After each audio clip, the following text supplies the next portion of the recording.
kilitliyor size. Aa ben ne izleyeceğim acaba diye merak uyandırıyor ama Kameraları şöyle bir şey Brad koymuş. Pitt'in Araçların dostluğuna kamerayı. inanmadım ya.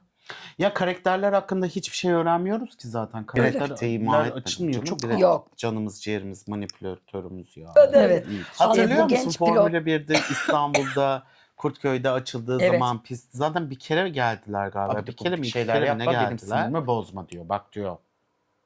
Anlaşma anlaşmadır diyor. Beni şey yaptırma diyor. Bu arada takımında Herkese merhaba. Bu hafta Ayşem'le ne izlediğin yeni bölümüne hepiniz hoş geldiniz. hoş geldiniz. Efendim nasılsın Nevra Ayşem Savaşçı? İyiyim Orçun Hoca, sen nasılsın? Ben de iyiyim. Hala ses kısıklığımızla birlikteyiz. Baş başayız. Aynen bugün Geçici böyle. rahatsızlığım için özür dilerim. Aynen. Başka bir tondan konuşmaya başlıyorum. Ben gidiyor, ses gidiyor yine. Gidiyor vallahi. Ay Yapacak bir şey yok geçmiş olsun. cümlemize. Şifa olsun. Bitki çayın. Çok teşekkür ederim. Ellerine Rica sağlık. ederim. Afiyet bal şeker olsun efendim. Bu hafta ne izledik? Biz de ne izlediğimizi anlamadık. Neden bu filmi izledik dedik. Yani Niçin bu film çekildi dedik. Acaba ne motivasyonu vardı dedik. dedik. Bize yani ne bileyim dedik. Öyle dedik, Bilen böyle bilir dedik. herhalde. Dedik. Bu film hakkında ya da sporla ilgili haşır neşir insanlar için çekilmiş olabilir. Aynen. Bir film. Spor ve aksiyon dolu filmimiz F1. F1. Aynen. Yönetmen koltuğunda Joseph Kosinski, senaryosunda Joseph Kosinski ile Ehren Krager, isimlerin de ben de ki telaffuzları canım sağ olsun. Ve bir Brad Pitt'le karşı karşıyayız. Aynen. Brad Pitt'imiz Pitt, geldi. küllerinden doğan Oy biri Brad Pitt. Pitt'imiz, canımız, ciğerimiz.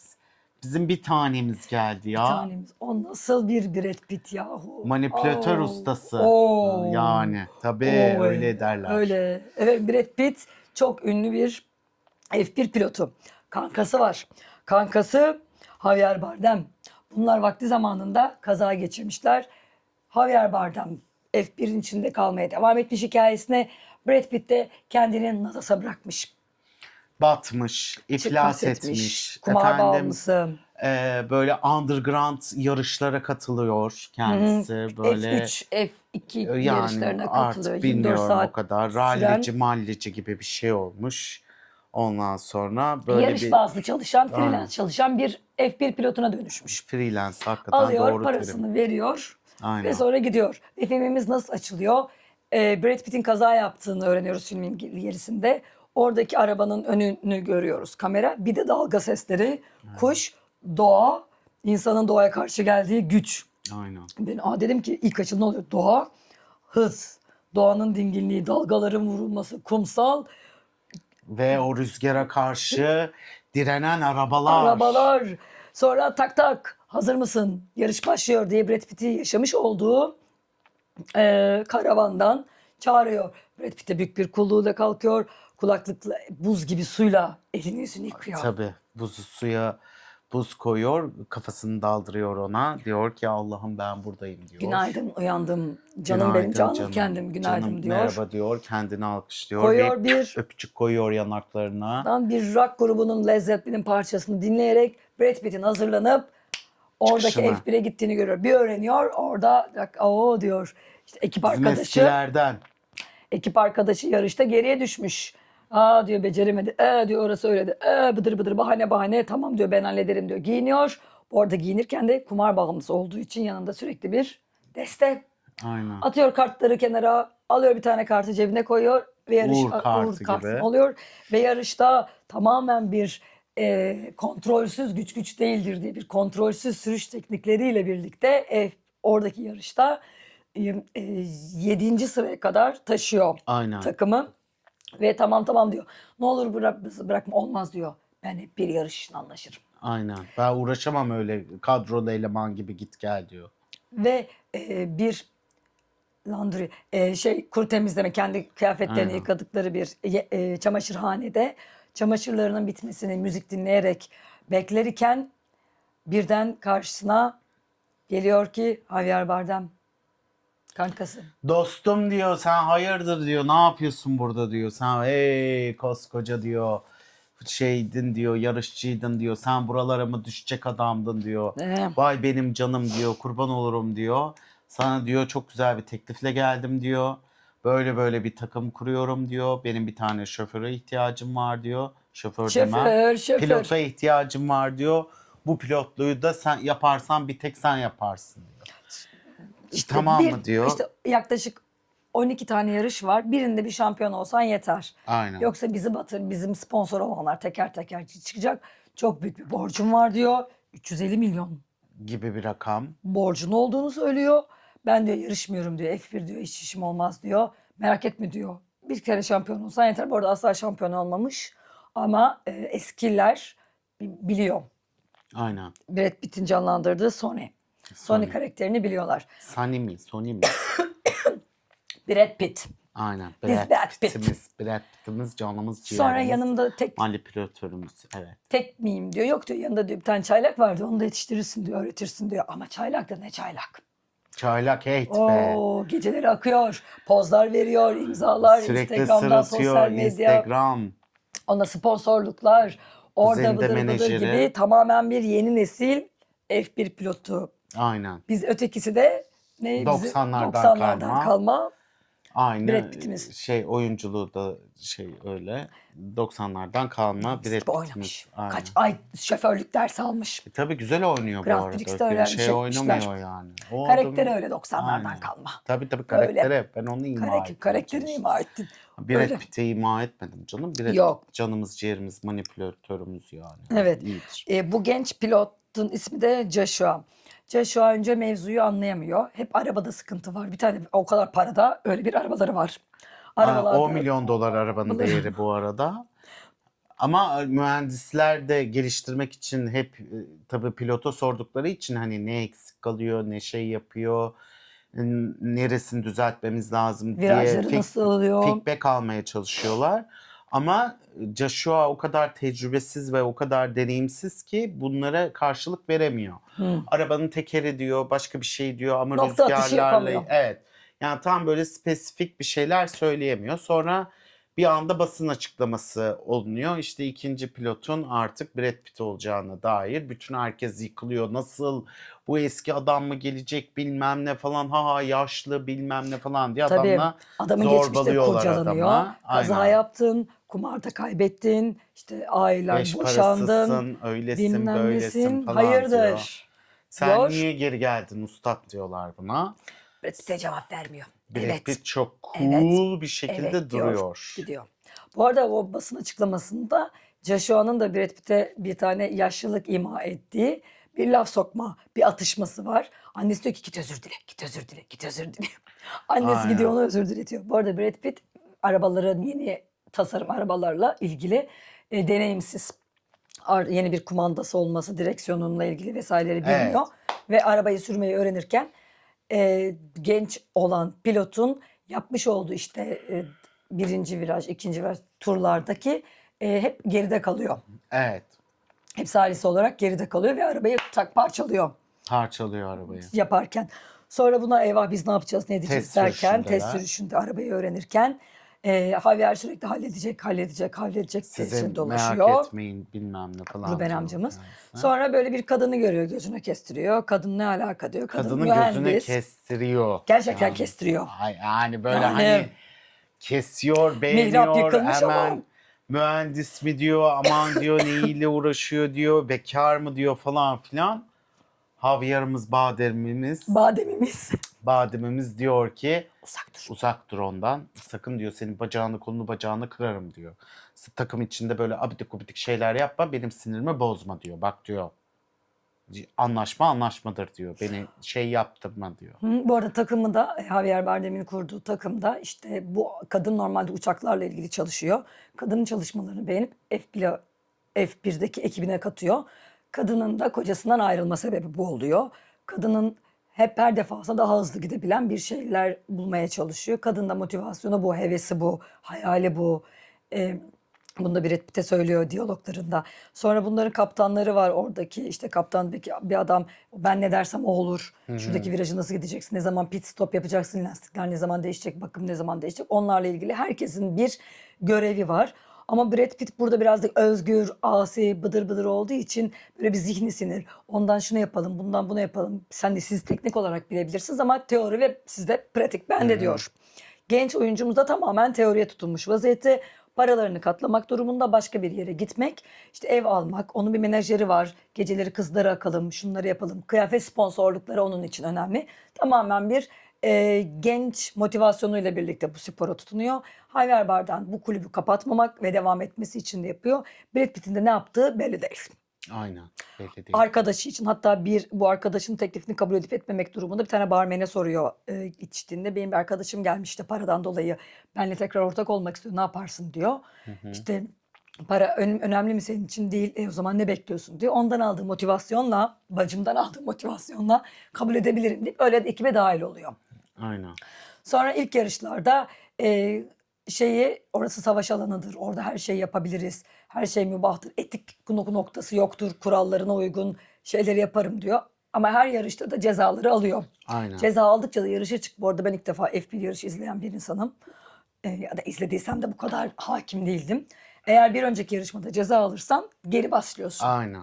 Geri yani bir arka Araçlarla birlikte. araçlarla gidiyorsun. Bir de ilk 10'daysan başka bir yerde konumlanıyorsun. İlk 3'teysen başka bir yerde, önlerde, daha gerilerdeyse gerilerde konumlanıyorsun ve ceza aldıkça da o atıyorum Başlar 10. bitirdin. Ceza aldın 12. olarak çıkıyorsun gibi böyle sıralamada arabaların İşte sıralamalarında hiç bilmeyenler öyle için şeyler anlatıyorum. oluyor. Ders 101 anladığım kadarıyla düşünün. Formula 1 falan. Öyle. Hatırlıyor Anladım. musun Formula 1'de İstanbul'da Kurtköy'de açıldığı Evet. zaman pist zaten bir kere geldiler galiba. Bir kere mi iki kere mi ne geldiler? Pistane duruyor. Aşırı büyük bir heyecan Tabii. olmuştu. Turizmde bir patlama yaşanmıştı. İşte o zamanlar güzel zamanlardı be İstanbul'un sanki. Ne zaman tam geldiler hatırlamıyorum ama Ben de hatırlamıyorum. biraz böyle şeydik yani. Sonra o orası pisti ileri sürüş bilmem. teknikleri pisti olarak kullanıldı. Evet. Sonra da o pist artık Ne oldu bilmiyoruz şu o anda pistte. duruyor. Ay, biliyordum da unuttum ben onu. Orada çalışan kuzenim vardı, unuttum sonra. Yani işte bir şey oluyordur herhalde. Formula 1'i gelmiyor diye Gelmiyor. biliyorum. Evet. Gelmiyor. Sadece bir kere ve pisti çok beğenmişlerdi bilmem neydi şöyleydi böyleydi ama sonradan işte dahil etmemeye başladılar yarış ayaklarına. Çünkü şehirler arasında filmde de görüyoruz. Her yarış başka bir şehirde oluyor. Başka bir şehire gidiyorlar ve Ülke değiştiriyorlar. ülke değiştiriyorlar yani. Başka bir ülkenin başkentine ya da büyük Pistine metropolüne gidiyorlar. Orada ve hurraca gittikleri için böyle cümbür Tabii. cemaat yani orada bir yarışmayı da izleyenlerin çok büyük bir şeyi olduğu için sürekli bir sirkülasyon oluyor ve turizm anlamında çok aslında değerli bir şey. Yabancılar da gidiyor, bütün dünya televizyonları o şehirden bahsediyor. İşte hava koşulları bilmem ne falan gibi öyle şeyleri var. Keşke bu avantajdan hiçbir şeyden yararlanamadığımız gibi bu avantajdan da yararlanamıyoruz Ama diye. yararlandık vakti zamanında. Vakti zamanında bir ya da iki kere yararlandık. Ya, yalan olmasın ne kadar yararlanmış olduğumuz Schumacher ama gelmişti Türkiye'ye değil mi? Schumacher gelmişti evet. Büyük bir şey olmuştu. Turizmde bayağı bir hareketlenme olmuştu. Ekonomimize de can verilmişti. Öyle bir şeyler Can olmuş. verdik. Biz de bu filme can verelim şimdi. Evet. Sonracığıma herhangi bir şey, bu çocuk uçarı. Bir sözünü dinliyor, bir sözünü dinlemiyor. Josh. Joshua. Ama Brad Pitt'in şöyle bir şey var. Brad Pitt'in şampiyon olmak gibi bir gayesi yok. Aynen. O sadece orada rüzgarla birlikte hareket etmek istiyor. Ki rüzgarla etmek, uçmak, hemen filmin başına giriyoruz. Aynen. Filmin başında gösterdiği dalgaların özgürce hareket etmesi, kuşun uçması demek ki Brad Pitt'in rüyasıymış. Brad Pitt de motivasyon olarak uçmak istiyor. Neden ben arabayla uçamıyorum kardeşim diyor. He. Benim arabam var diyor 10 milyon dolarlık diyor bunu geliştiriyorsunuz diye ben niye uçamıyorum diyor. Ve Sonra kadınla birlikte feedbackler vermeye başlıyor. Kadınla çalışıyorlar böyle. evet, şurasına ihtiyaç var, bu arabanın busuna ihtiyaç var diyor. Bu yarışa çıkacak arabayla ilgili, modifiye etmekle ilgili tırnak içerisinde kanunlar, yani F1'in kanunları Evet. vermiş olduğu çerçeve içerisinde modifiye etmeye çalışıyor kadın. Sen bunu bulman lazım diyor. Kadın diyor ki benim bunun da bir sonraki yarışı hazır etmem için bu yarışı diyor bitirmen gerekiyor. Bu arada sürekli Brad Pitt bitiremiyor yarışları. Aynen. Diskalifiye oluyor. Onun bir şey ekip oldu. arkadaşı bir şekilde Aynen. bitiriyor. Bitirebildiğiniz an ben diyor bunu modifiye yapacağım. Aha, geldik o maça. Maç, ay pardon, spor benim için maç. Geldik o yarışa. Bu Brad Pitt'in tamamen geri planda kalıyor. Joshua'yı geçecek olarak insanların, ya Joshua'yı ilk 5'te, ilk 10'da tutacak insanları önünde yavaş giderek taktikleriyle geri plana düşüyor. Ama orada da tırnak içinde oyunun kurallarına da uygun davranıyor. Gidiyor geliyor, onu yapıyor. Tam bizim Joshua virajdan dönecek. Bu arada masa takımı da var ve telsizlerle Hı hı. haberleştiklerinde diyor ki Joshua'ya söyleyin virajdan sonra onu sollasın. Virajda sollamasın diyor. Sollamasın. O Yağmur yağıyor o yağmur yağıyor bu esnada. arada. Joshua da başlarım sana ya diyor. Ben diyor sakallıdan mı öğreneceğim bu işleri? Ha. Ben de bu pistin astozunu attırmadım diyor. Virajda sollamaya kalkıyor ve tışın Evet, pist çünkü dışına çıkıyor. lastiklerini değiştirtmiyorlar. Zaman kazanmak Zaman için. kazanmak için ve kuru hava lastikleriyle yarışıyor ve bu yüzden de ona o taktiği veriyor. Ama bu esnada Brad Pitt bütün işte yavaşlatmak için işte pankartlara çarpıyor, arabanın önünü şey yapıyor. O yüzden diyor pist temizleme şeyi geliyor, yarışı Durduruyor.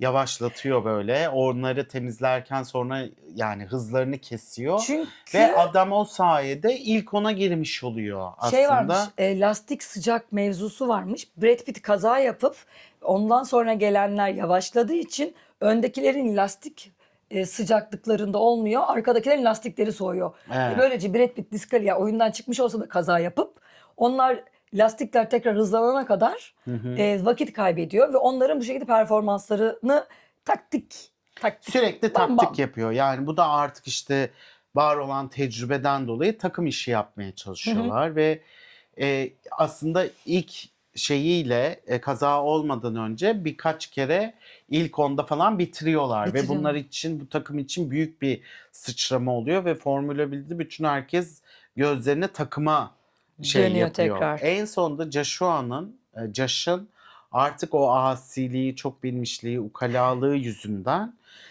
o yağmurlu havada dinlemediği için ve sollamaya çalıştığı için takla atıyor ve pistten çıkıyor ve yanıyor araba. Yanıyor. Brad Pitt de o esnada hemen arabadan inip Josh'ı kurtarıyor falan filan. Elleri yanmış oluyor. Adam hemen hastaneye kaldırılıyor bilmem ne. Tabii bunun suçunun annesi, özellikle Josh'ın annesi Brad Pitt'ten dolayı olduğunu söylüyor. Ve tehdit ediyor. Seni diyor işte yakana yapışırım, öyle gebertirim, böyle gebertirim. Benim oğluma şey yapamazsın İşte diyor diyor. kopuk Bayağı bir uçurtma. aynen Annesi öyle. var arkasında diyor. O diyor Joshua da bunu duyuyor bu arada aynen. hastanede. O an Onun diyor uyanıyor. arkasında ben varım diyor. Sen hayırdır diyor, böyle şeyin beyin oynamasın diyor. Ondan sonra bunlar da işte tamam özür dilerim falan diyorlar. O esnada yedek bir tane daha şey geliyor. Josh iyileşene kadar pilot. Bu esnada da Brad Pitt tek başına artık oynamayı şey yapıyor. Takım arkadaşı çünkü çok Genç. tecrübesiz, genç, toy. Ve o yüzden bu Brad Pitt'imiz kaptırıyor da Borusunu kaptırıyor. öttürüyor. O Herkes Brad Pitt'in bu yarışlarda taktiklerinden aynen. kontrolsüzce Şimdi ne kapılıp gidiyorlar yapacak rüzgar. falan filan Brad Pitt'in diyorlar. uçma rüzgarına kapılıp gidiyor. Tabii ilk 3'e kadar gidiyorlar hatta. Pardon, ilk 5'e kadar giriyorlar hatta. Ama ilk 3'e giremiyorlar bir türlü, ama yarışlarda çok sabit bir yerdeler. Bu esnada da mühendis kadınla da sürekli çalışıyor. İşte şeyleri simülasyon yarışlarında bütün gün yarışıyor. Biri bayağı çalışıyor arabayı geliştirmek için. Bayağı mühendislerin hepsine çok destek Hı oluyor. hı. Mühendislerin de bu zamana kadar görmediği bir destek bu ve bu destekle de bütün takım bir olup bayağı şey yapıyorlar. Arabayı geliştiriyorlar, modifiye ediyorlar ve araba bayağı artık Ferrari ile falan kafa tutacak hale geliyor. Bu esnada Brad Pitt'in şöyle bir şey de var. Bütün takımı öyle bir etkiliyor ve bütün herkesi öyle bir etkiliyor ki sabah yarış olmadan önce en erken gelip koşuyor Heh. pistte. Pistte koşma bir ritüeli var ve buna bütün takım da dahil oluyor. Pisti Müritlerini hissetmek, topluyor. aynen. Pisti hissetmek, pistin rüzgarını hissetmek, atmosferi hissetmek, aynı aslında bizim tiyatrocular gibi. Sahneye çıkmadan önce o sahneyi işte 8'deki oyuna deli gibi niye 4'te gidiyoruz? O sahnenin atmosferini almak, o sahnede engebeli mi, çok mu şey var, ışıklar nereden hazırlanıyor, akustiği nasıl? Biz de bu oyuna çıkmadan önce bunların hepsini kontrol ediyoruz. Eğer sürekli aynı sahnede oynamıyorsak. Ve bu yüzden de bu Formula 1 takım da artık Brad Pitt'i bayağı bir kabulleniyor. Josh da bu duruma biraz gıcık oluyor. Şöyle Anlamıyor çocuk. Hala diretiyor. Kafasını dikine dikine gidiyor yani.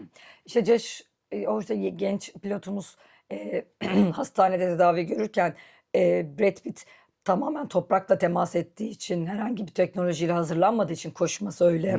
Ondan sonra el refleksleriyle ilgili çalışmaları, adam tamamen son model teknolojik aletlerle çalışmalar yapıyor. Refleksleriyle onu tutuyor. Brad Pitt ellerindeki tenis toplarıyla birlikte Evet. tak tak tak tak Çok ritim eski oluşturmaya usul çalışıyor. yapıyor. Eski usul koşması. Bizim çocuk başka bir yerde koşuyor ve buna gıcık yani. Ve gitgide o şey döneminde de, uzak kaldığı dönemde de Brad Brad Pitt'e Pitt'in bu kadar müritlerin olduğunu, aynen hayran onun toplamasına ekstra bir gıcık oluyor. hasetleniyor. Bu arada aşk da devam ediyor. Şöyle, kadın diyor ki ben diyor işlerinden herhangi biriyle flört etmem diyor. Brad Pitt de diyor ki ben de kimseye çıkma teklif etmem. Öyle Doğru cool'lar. hatırlıyorum değil Evet. mi? Etmem diyor. Sonra bunlar tabii öyle oluyor, böyle oluyor. İşte bir araya şey yapıyorlar. Josh geri dönüyor. Josh geri döndüğünde işte ben bu yaşlıyı dinlemem. Dik kafalılık yapıyor. Hala devam ediyor. devam ediyor. Sonra Brad Pitt de öyle mi diyor? Hadi diyor. Bakalım diyor ne olacak diyor. Çat çat birbirleriyle yarışıyorlar Aynen orada. birbirleriyle yarışıyorlar. Birbirlerini şey yapıyorlar. İki araba pert mi oluyor Kızıştırıyorlar ve sonra ikisi de diskalifiye oluyor. Pistten çıkıyorlar. Geçti. Josh da diyor ki yani biz bir takımız. Hani bunu sen Brad Pitt diyor ki biz bir takımız sen ne yapıyorsun falan böyle işte kavga ediyorlar falan orada Josh'la. O sırada Sonra Josh basın geldiği için basına poz veriyor. Neyin pozunu veriyorsun? 10. oldun diyor. Neyin pozunu Aynen. veriyorsun diye. Sen Aradaki geçmişleri de hayırdır var. diyor, ne yapıyorsun diyor. Birinci olacakken ne hale geldin diyor. Ondan sonra bunlar odalarına gidiyor. Bayağı kavga ediyorlar, tutuşuyorlar bilmem ne. Sonra odasına bir gidiyor. İşte Brad Pitt'e zarf. İşte takım yemeği var. Saat 21'de burada ol falan filan. İşte bir gidiyor. Şey geliyor Josh. Josh. Sonra bir gidiyorlar. Beyler sizi buradan alalım diyor. Bir tane garson geliyor. İşte bir gidiyorlar. Bizim Kate. rüzgar mühendisimiz. Kate. Kate orada. Ondan sonra diyor çocuklar siz ne yapıyorsunuz ya diyor. Durun diyor bir poker atalım da şey yapalım. Ben kumarbaz mıyım diyor Josh. Ben bunun gibi miyim falan Orada filan çok güzel diyor. ya atışıyorlar. Ondan sonra Birbiriniz hakkında iyi şeyler söyleyin. aynen. Oradaki birbirinin atışmaları çok güzel.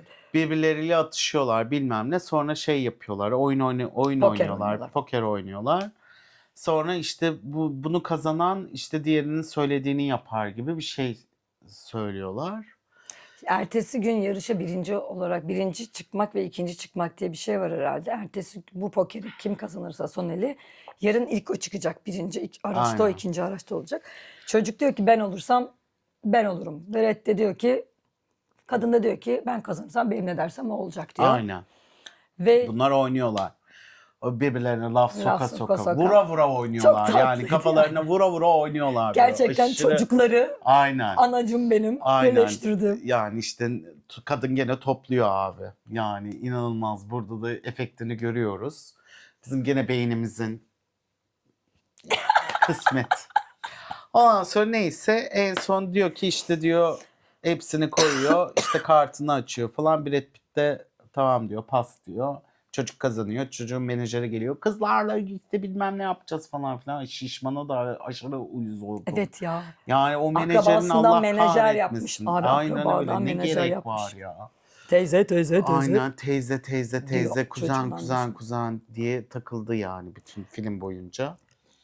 Ondan sonra geliyor. Bu arada Brad Pitt de diyor ki ben davet ediyorlar onu da gel eğlenceye. Basın var orada işte bilmem neler Seni de var. davet Santralimiz. etmek isterdim ama yaşlısın diyor. O da ki yok benim yarın diyor yarışım var gelmem diyor. Çocuk tamam Brad alıyor telefonunu gidiyor. Ben hallederim her türlü diyor gidiyor. Allah Allah, o an işte diskoda dans ederlerken çocuğa bir aura geliyor. Allah Allah. Ondan önce kadın diyor ki sen diyor hayırdır diyor sen nasıl bir şey yaparsın bir 5-5'e mi yenildin falan filan diyor kartta diyor. Bakayım kartına diyor hop daha yükseğe çıkıyor. Sonra diyor ki ulan diyor beni nasıl tavlayacağını biliyorsun diyor. Bunlar otel odasına gidiyorlar Sunshine. böyle. Aynen öyle işte Finally falan gibi böyle bir şey oluyor. Kulüpte de bir tane kadın İşte hangi takımdasın diyor. Bilmem ne, beni şeyle tanıştırır mısın diyor biriyle. İşte çocuk gıcık oluyor. Ben yarın diyor şeyim var, benim yarışım var Yok, diyor. tanıştır gelirim ben seni de Aynen. topukluyor. Gidiyor hemen. Aa, Çünkü birden çocuk tanınmadığı için çok uyuz oluyor evet, birden mevzuya. özneydi. Birden orada nesne oldu. Ben de bununla Aynen, tanıştırsana. aynen. Ay, bütün gittim bilmem neleri. Uzak kaldı pistten ya birkaç zaman. Benim genç Tanınırlığı ergenimin geçti. hevesini kaçırdınız. O kadar sosyal medyada takipçiydi, bilmem neydi, kasıyordu. Ne oldu? Aldınız, bilmem ne yaptınız çocuğu. Ondan sonra neyse çocuk da diyor ki tamam diyor, işte ben gideceğim diyor. Gidiyor falan filan. Kuzen gene diyor ki kanka diyor, nereye diyor, saat daha çok erken, kızlar var falan Evet. filan diyor. Bunlar gidiyor. Ertesi gün oluyor. Ertesi gün olmuyor, pardon. Brad Pitt işte uyanıyor, kabus görüyor, kazasını görüyor o Formula Sürekli, 1'deki son şeyinin. Ondan sonra kalkıyor, balkonda oturuyor falan. Brad Pitt'in kankitosu kapıyı çalıyor.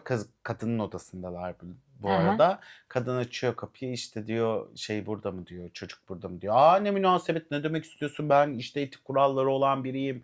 İşte saçmalama, beni böyle bir şeyleri yaftalayamazsın. Vallahi senin yüzüne tükürürüm falan filan diyor. Ondan sonra adam böyle bakıyor sadece. Tamam ya, balkonda diyor. Sanki umurundaydı Aynen, Javier Bardem'in de. adam zaten yani Ha, biliyor. biliyor. Lan Da. kaç yıllık arkadaşı Da. yani, ruhunu mu bilmeyecek. Ondan sonra zaten ilk sorduğunda anlamıştı, uzak dur demişti. Bizimki durur mu? Durmaz. Ondan sonra neyse bunlar böyle konuşurlarken bu geliyor cancağızım. İşte diyor böyle yarın diyor işte bilmem ne olacak falan filan diyor. İşte şöyle olacak, böyle olacak diyor. Yarın diyor önemli bir yarış diyor. Bizim bilmem nerede olmamız lazım diyor. Yarış pistine çıkıyorlar. Yarış pistinde Brad Pitt büyük kaza geçirmesin. Evet. Brad Pitt büyük bir kaza geçiriyor. Panikliyor. Sinir oluyor. Çünkü neden sinir oluyor? Hemen anlatayım. Formula 1 ekibi geliyor. Diyor ki sizin Ha. şeylerinizi, arabanızın modifiyelerinizi biz Yasal değil. yasal değil diyor. O Şike da diyor var. ki saçmalama diyor ve ben sana hepsini verdim, onayladın ya diyor. Şikayet var diyor. Böyle Biri sizi olmaz. ihbar etti. Bunlar eski haline döndüreceksiniz diyor. Bu arada araba genişlediği için, yani geliştiği için, geliştiği için herkes çok memnun. Aşırı memnun. Halledeceğiz. Araba çünkü aşırı hızlı gidiyor. Öyle kaçıyor, böyle kaçıyor araba. Nasıl kaçıyor inanamazsınız. 335'ler 340'lar falan havada. Sonra bunlar işte böyle bir şikayetten ötürü işte arabanın eski haline getiriyorlar. Modifiyeleri kaldırıyorlar. İşte Formula 1'in şey vermesini bekliyorlar. Bu da kim şikayet edebilir falan filan. Biz bu Derken. külüstürle nasıl yarış yapabiliriz derken Yarışacağım ulan diyor Brad Pitt. yarışacağım. Brad Ve Pitt çok sinirleniyor ve çok hızlı giriyor o yarışa. Çok sinirlendiği için bütün herkes, takım arkadaşları anlıyor. Çok sinirlendi, çok hızlı gidiyor diye. Kesin o yüzden kaza yapacak diyor. Kaza yapıyor. ve hastaneye Hastanelik kaldırdı. oluyor Pitt'imiz. Ha, hastanelik Manipülasyon olunca şovumuz. Javier Bardem de hastanedeki Brad Pitt'in tahlillerini görünce sen diyor bu omurgayla diyor bu görme bulanıklığıyla bana niye söylemedin, kendini niye Tehlikeye attın. Ben Bıdır seni nasıl bıdır. sokabilirim yarışa? Böyle saçma şey mi olur? Bunlar 30 yıl önce olmuş. İşte sen şey yapamazsın falan filan. O da diyor ki ben yarış için aslan parçası ölüyorum diyor. Ayık ol diyor. Sen kimle konuştuğunu zannediyorsun diyor. Bir kendine çeki düzen ver diyor falan, böyle atarlanıyor o da. Ah. Bayağı bir. Ondan sonra işte öyle olmaz böyle olur bilmem ne falan filan diyor. Bu arada Javier Bardem'in şirketinin satılacağıyla ilgili bir şey. Bu bir tipimiz var. Brad Pitt'in oradaki aksiyon yapması, onların adının duyuluyor olması, Apex miydi firmalarının? O takımın ismini duyuruyor olması, bu yönetim kurulunda Javier Bardem'in tek destekçisi olduğunu düşündüğümüz adamın hoşuna gidiyor. Çünkü o daha yüksek bir paraya satmayı düşünüyor. Satmak istiyor. Oradan kar elde edecek. Ve Brad Pitt'e de şöyle bir şey, burada Brad Pitt hastaneden taburcu olduktan sonra Geliyor yanına. geliyor diyor ki bak diyor, bu arada Javier Bardem giderken senin karavanın orada, senin yaşaman benim için daha önemli diyor. Karavana Gidiyor. Tam öyle karavana giderken bu adam geliyor. Sen diyor Sony neyse bak diyor. Ben zaten şirketi satacağım. Javier kötü bir şey kurdu. Sen diyor iyi bir takım kaptanısın. İyi bir yöneticisin. Ben diyor seni yarışlara sokmam. Okey. Uzaktan bir destek olur musun diyor. Yani Javier Bardem'in olduğu pozisyonu onu öneriyor. Aynen. O da diyor. Açık çek, istediğim para veririm diyor. Seni çok zengin ederim diyor. Evet. Aşırı zengin olursun diyor. Zaten para, kumar falan hepsi böyle pitimiz bir anda şey oluyor. Allah diyor nereye düştüm falan filan diyor. Bu diyor benim kartım. Sen de benim kartımı al diyor. Al diyor. Brad Pitt de adama ona bir şey söylemiyor. Reddetmiyor orada değil mi? Sadece sessiz kalıyor. Evet. Klasik sessiz Ben duruyor sana zaten. haber veririm diyor. Aslan parçası sen geldin diyor. Eyvallah diyor. Ben sana şey yapacağım diyor. Ayıkacağım Sonra diyor sana. ayıkıyor Brad Pitt. Yanlış modifiyenin F1 kuralları dışında olduğuyla ilgili spekülasyon, yanlış belgeler düzenleyip ispiyonlanın bu adam olduğunu da orada açığa çıkıyor konuşmalarında. Adamın da yüzüne söylüyor. Sen mi yaptın diyor. Daha yüksek paraya satmam gerekirdi diyor. Şampiyon o da. olmamanız gerekiyor sizin Aynen. diyor. Ama Sonra yükselişte bir yersiniz diyor. bizim kahramanımız ertesi günkü yarışa gidiyor ve modifiye kabul ediliyor. Brad Pitt yarışa giriyor Hı. ve oradan başlıyorlar yarışmaya. Modifiye kabul olmuyor ya. Oluyor. Oluyor mu? Ha, onaylandı tamam. diyor. Belgelerde sahtecilik ortaya çıktı Aynen. diyor. Brad Pitt her şeyi çözerek geliyor ortaya. Herkes bıdır bıdır yağmurlu Çok pist. heyecanlı falan O ara işte filan. lastikler ısındı. Lastikleri değiştirmemiz lazım. Hayır, biraz da yine Brad Pitt'in taktiklerini öğreniyoruz. Şu anda söyleyemeyeceğim ama izlerken anlayabileceğiniz bir Ve şey. Josh da giriyor bu arada yarışa. Ha. Josh da artık annesine şöyle bir açıklama yapıyor. Diyor ki anne diyor aslında diyor Pitt diyor bana söylemişti şeyden dönemeçten sonra geç onu diye. Ben onu dinlemedim. Dönerken virajda şey aldım diyor. Solladım. O yüzden öyle kaza oldu diyor. Onun bir suçu yok. Benim kararımdı diyor. Kadın da böyle bir bakıyor falan.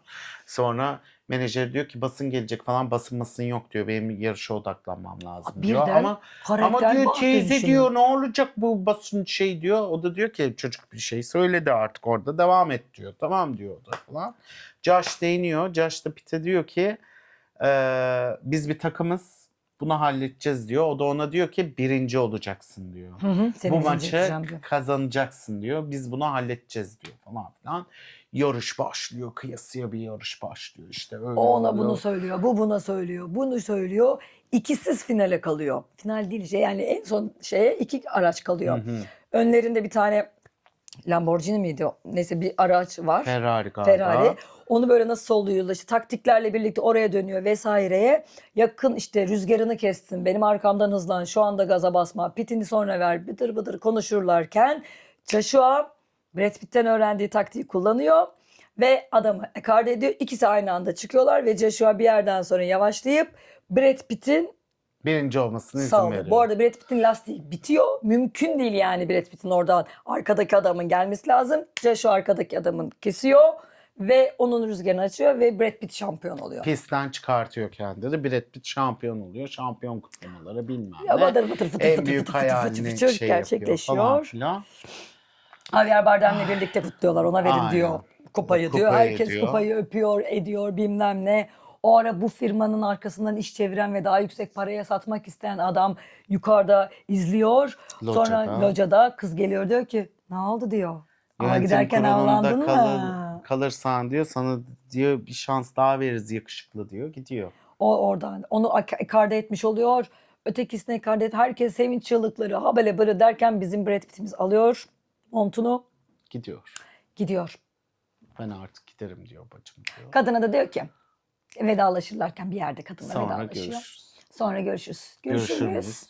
Görüşürüz. Bence görüşürüz diyor. Ha, gidiyor. Gidiyor. Kendini Yani amatör şeylere gidiyor. film izlerken güzel vakit geçiyor. Geçti. Aynen böyle o falan filan oluyorsun. Aa güzel taktikler bilmem neler falan böyle bir o spora bir şey duyuyorsun ama ya film bize ne söyledi? Yani azimle şey yapan taşı deler mi dedi yani ne dedi? Sen umudunu kaybetme 30 yıl sonra da Formula 1 şampiyonu olursun mu dedi. Ya da işte spor dedi etik değildir dedi kuralları doğru düzgün oyna mı dedi. Sporun içinde de kumar vardır o kumarı görmen mi lazım dedi. Ne dedi yani? Kumar Hani, vardır onu da görmen lazım dedi. ha yani hani Geldim bir rüzgarım alsın bir parmak bal çaldım F1'e. Öyle yani. yani evet. Eğlenceliydi. Eğlenceli, ekrana kilitliyor size. Ben ne izleyeceğim acaba diye merak uyandırıyor ama Kameraları şöyle bir şey koymuşlar. Araçların kamerayı ikiye bölmüşler galiba. Yaparken bir arabanın içine bir de yukarısına böylece sürücü koltuğunda oturanın, pilotun ne gördüğünü biz de ilk defa bir filmde bu şekilde net bir şekilde görebilmişiz izleyiciler olarak. evet, gerçek hikayeden uyarlanmamış buraya bu Ha. arada ama bir sürü hikaye birleştirilmiş. İşte bunun içinde eski bir Formula 1 şampiyonundan destek alınmış, danışmanlık alınmış. 2 yılda çekilmiş. 2 yılda çekilmiş film. Yani hani Gerçek pistte. Ben mesela Benicio del Toro'yla yok Javier Bardem'le Brad Pitt'in dostluğuna inanmadım ya. ya karakterler hakkında hiçbir şey öğrenmiyoruz ki zaten. Karakterler açılmıyor. Çok arada bir kumarbaz olduğunu öğreniyoruz.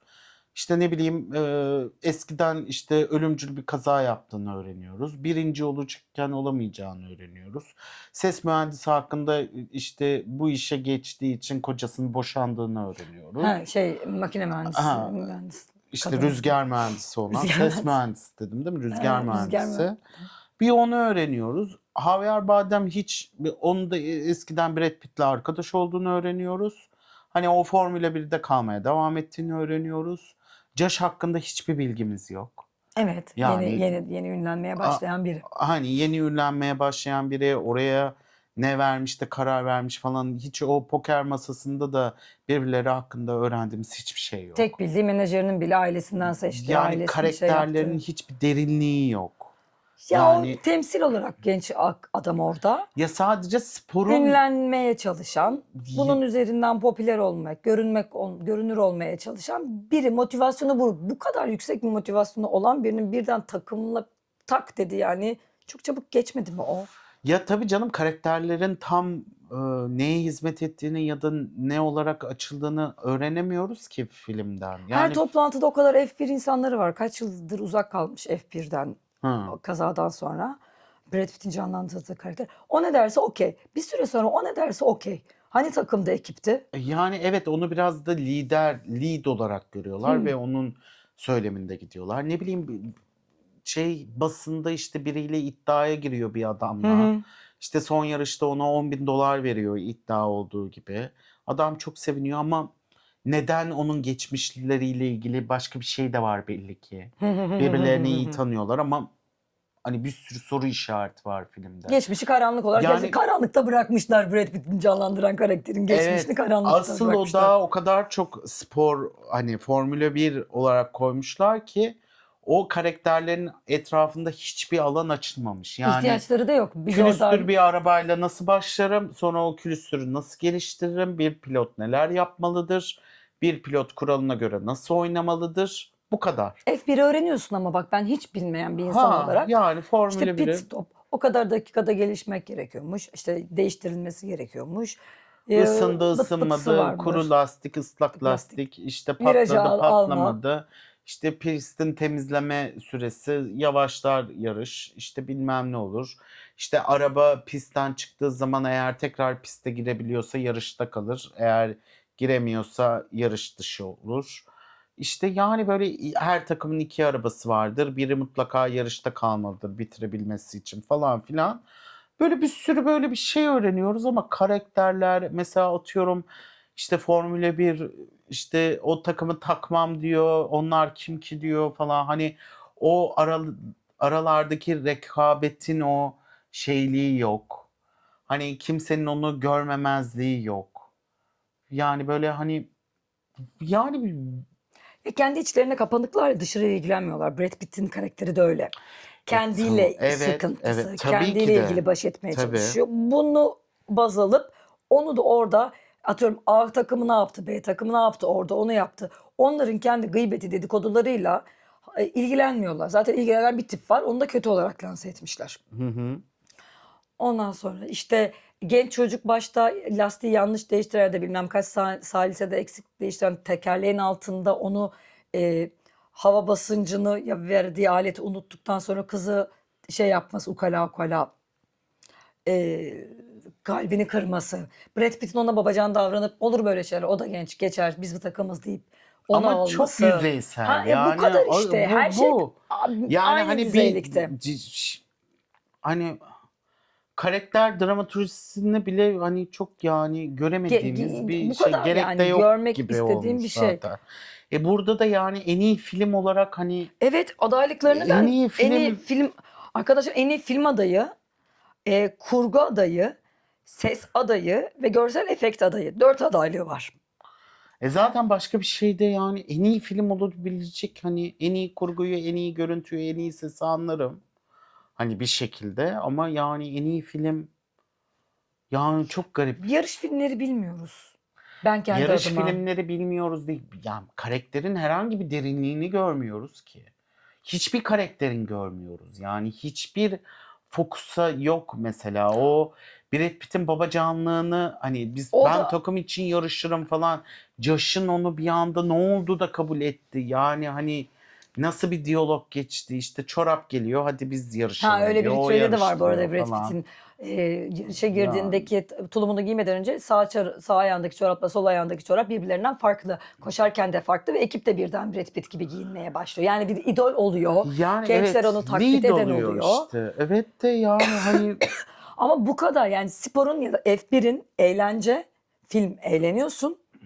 Karakterler de bu kadar. aynen bu Sen kadar. buradan ben bunu aldım diye geçirdi dediğin gibi bir şey yok. Yani ben Hiçbir şey yok. sporda başarılı olursan yaparsın. Çok İşte şükür. büyünü dinle, sen şey yap Öyle işte olursun. usta çırak ilişkisini şey O yap. kadar Yani yani. yalan bu Bu. normalden başka bir şey yok. Aynen yok. Yani bizim filmde gördüğüm benim bu kadar. Bu amaç edinilmişti. Bu oldu. Eğlence Aynen. için çekilmiş. F1 bir eğlence. Ya da hani Tabii. kazananlar kazanır, İşte o ayrı. velhasıl neyse. Neyse, teknolojinin acayip Aynen. konuşturulduğu. Aynen. Brad Pitt çünkü bir old school bir mevzuda koşuyor. Topla çalışıyor. Kıyafetlerinde herhangi bir yeni bir kıyafet almak gibi bir derdi yok. Karavanda yaşıyor. Tamamen o kendi ilkel dünyasındaki vahşiliğinde kalıyor. Ki F1 o kadar şaşalı son moda ki direksiyonu bile değişiyor vesaire. O pistler o şekilde son moda. Yani onu da yeni genç temsil ediyor. Yani yeni neslin eski neslin bir ikilikliği gibi. Oradan da eski nesilden alacakların neyi nasıl yapacağın, takımın nasıl olacağı, yeniden de alacakların teknolojiye kendini arkanı Nasıl? kapatma. Aynen. Bu Öyle. kadar. Başka söyleyeceğim bir şey yoksa? Yok, ellerinize sağlık. F1 izledik. Bundan sonra Yani izler en miyim? iyi film kategorisinde bence hiç O olacak. Kesin. yani Kesin olur. Brad Pitt olur. Brad Pitt F1 alamaz alır. canım. F1 F1 alır. yani alırsa Bilmem çok kaç. büyük bir hüsran olur benim Ay için bilmiyorum daha yani. o kadar bu işte Daha siyasi filmleri, şeyler var. Oscar filmlerini izlemeye devam ediyoruz efendim. Elimizden geldiği Bugünlük bu kadarıyla. kadar. Teşekkür ederiz bizi izlediğiniz için. Kendinize iyi bakın. Hoşça kalın. Hızınıza sahip olun. Pit stop'u unutmayın.